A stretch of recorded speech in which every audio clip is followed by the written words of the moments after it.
The first night Emma heard the baby crying, she thought it was just another neighbor. That's what people in apartment complexes do. They exist too loudly in each other's lives. Footsteps above you. Arguments through thin walls. The hum of televisions that never quite goes away. But this was different. This cry was wrong. It started at exactly 2:13 a.m. Emma checked her phone the first time it woke her. The sound was sharp, piercing, and desperate, like a newborn screaming for its life. It echoed through the wall beside her bed, the one she shared with apartment 3B. She had just moved into 3A 2 days ago. Great, she muttered, pulling a pillow over her head. A crying baby next door. The crying didn't stop. It went on for 20 minutes straight. No pause. No comforting voice. No footsteps. No lullaby. Just raw, desperate screaming. Then suddenly, silence. Not gradual. Instant. Like someone had hit a mute button on reality. Emma lowered the pillow slowly. That's weird. The next morning, she met Mrs. Harper. Mrs. Harper lived downstairs in 2A, a small, hunched woman with sharp eyes and a voice that always sounded like she knew more than she should. You're in 3A now, right? She asked, watching Emma struggle with her grocery bags. Yeah, just moved in. Emma smiled politely. Mrs. Harper didn't smile back. Did you hear it? Emma froze. Hear what? The baby. Emma forced a small laugh. Yeah. I guess my neighbor has a newborn. Rough night. Mrs. Harper's expression darkened. No one lives in 3B. Emma blinked. What? It's been empty for months. That's not possible. I heard. You heard it, Mrs. Harper cut in. Just like the others. The others? Mrs. Harper leaned closer, lowering her voice. The last tenant in your apartment, she left in the middle of the night. Didn't even take her furniture. Said she couldn't sleep anymore. Emma felt a chill crawl up her spine. That's ridiculous, she said quickly. It's probably just someone on another floor. Sound travels weird in buildings like this. Mrs. Harper didn't argue. She just said, lock your bedroom door tonight. Emma didn't believe in ghost stories. She believed in logic. In explanations. So that night, she stayed awake. 1:58 a.m. She sat on her bed, phone in hand, staring at the wall. 2:10 a.m. Nothing. 2:12 a.m. Her heart started pounding. 2:13 a.m. It started again. The crying. Louder this time. Closer. Not just through the wall.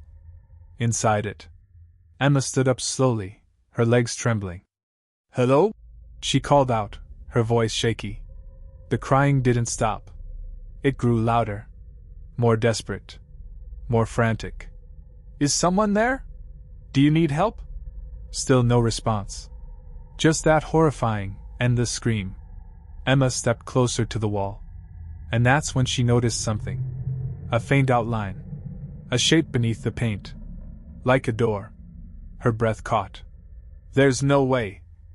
She ran her fingers along the wall. The paint was uneven. Rough. Like it had been layered over something. The crying intensified. Now it sounded closer than ever. Right on the other side. Emma's hands shook as she pushed against the wall. Nothing. She pushed harder. A soft click echoed. And a section of the wall shifted slightly. Emma stumbled back. That's not real. That's not real. But it was. A hidden door. Slowly, trembling, she pulled it open. Darkness waited on the other side. The crying stopped. Instantly. Emma froze. Hello? Silence. She grabbed her phone and turned on the flashlight. The beam cut through the darkness, revealing a narrow space. A hidden room. Dust covered everything. The air smelled stale, rotten. And in the center of the room, a crib. Emma's heart stopped. No! She stepped inside. Each step felt heavier than the last. The crib was old. Wooden. Scratched. Empty. but something inside it moved.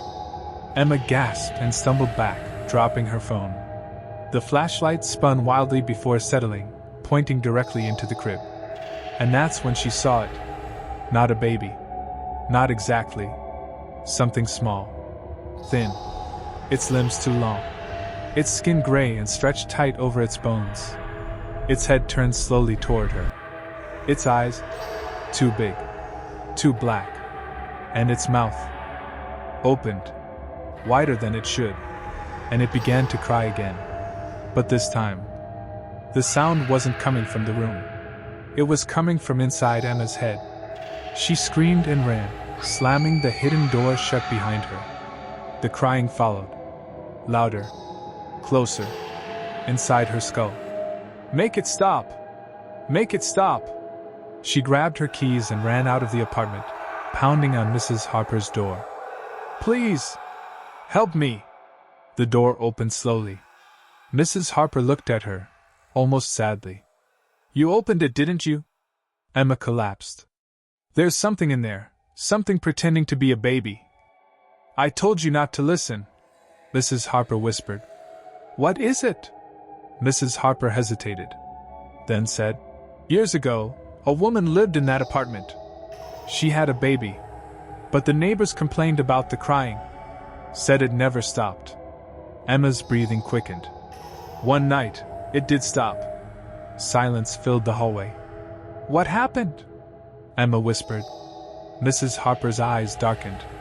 "No one knows for sure. But when the landlord finally entered the apartment..." She paused. "The baby was gone." Emma felt sick. "And the mother?" she asked. Mrs. Harper leaned closer.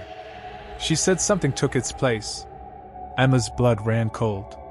Something that cried like her baby, but wasn't. That night, Emma didn't go back to her apartment. She stayed with a friend across town. No crying. No nightmares.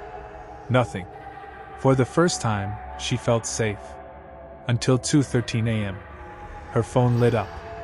An unknown number. She stared at it, heart racing.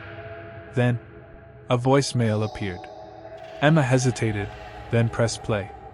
At first, there was nothing. Just static. Then, a faint sound. A baby crying. Emma dropped the phone. No, it followed me." The crying grew louder through the speaker. Desperate. Hungry. And then, a soft whisper. Right before the message ended. "Mommy!" Emma slowly turned her head toward the corner of the room.